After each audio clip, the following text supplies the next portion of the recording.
Hi mga ka-vloggers! Magpabukid na punta karon mga ka-vloggers. Nangaon mi ani diri sa dalan mga ka-vloggers. Wala ni ulaw-ulaw mga ka-vloggers. Wala man to nangawat mga ka-vloggers para maulam mga ka-vloggers. Kauta mga ka-vloggers. Nami diri ron mga ka-vloggers kay nangila mi kwarta mga ka-vloggers. Maayo na lang ni mga ka-vloggers ba pang sideline nato pang bugas-bugas mga ka-vloggers.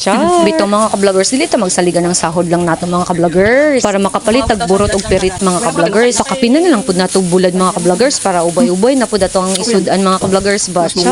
Diri mga ka-vloggers ba na may buko ang silingan mga ka-vloggers.